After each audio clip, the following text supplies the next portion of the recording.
नमस्कार मित्रांनो, माझ्या यूट्यूब चॅनलमध्ये आपणा सर्वांचे स्वागत। आज मी तुम्हाला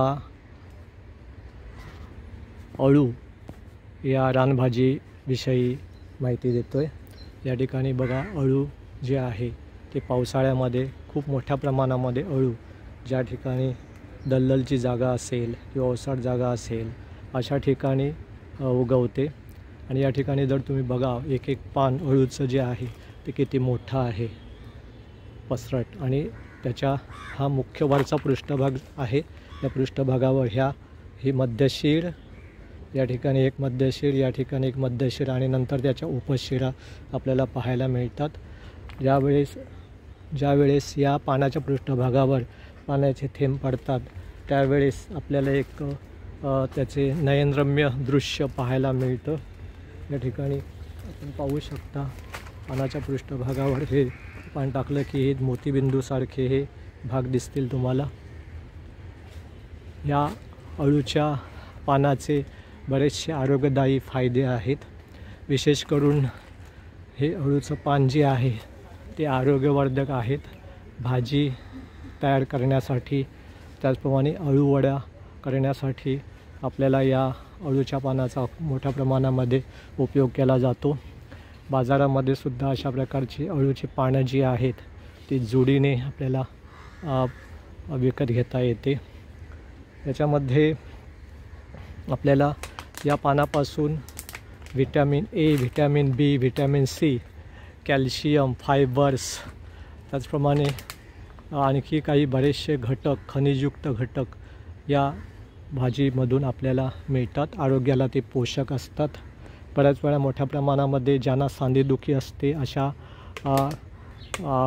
व्यक्तींनासुद्धा या अळूच्या पानाच्या भाजीचा किंवा अळूवड्यांचा खूप मोठ्या प्रमाणामध्ये उपयोग होतो।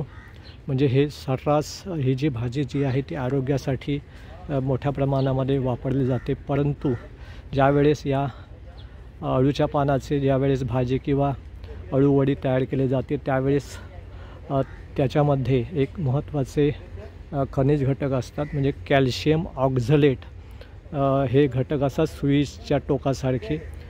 ज्यावेळेस आपण ही भाजी करतो त्यावेळेस त्याच्यामध्ये जर चिंच किंवा कोकम अशा प्रकारचे आम्लयुक्त पदार्थ जर टाकले नाहीत तर आपल्याला हे ज्यावेळेस भाजी किंवा अळूवड्या खातो त्यावेळेस आपल्या घशाला ते टोचतात, खवखवतात। शिजवल्यामुळे सुद्धा ते नष्ट होत नाहीत। परंतु जर भाजी शिजवताना किंवा अळू वड्या तयार करताना त्याच्यामध्ये जर आपण चिंचेचं पाणी किंवा चिंच किंवा कोकम टाकलं तर ते जे कॅल्शियम ऑक्झलेट आहे ते कॅल्शियम ऑक्झलेट त्याच्यामध्ये विरघळून व्यवस्थितपणे हे होऊन जातात, शिजून जातात। त्यामुळे त्यानंतर आपण ही अळूची भाजी आणि अळूवड्या खाल्ल्या तर त्याचा आपल्याला काहीच घशाला त्रास होत नाही।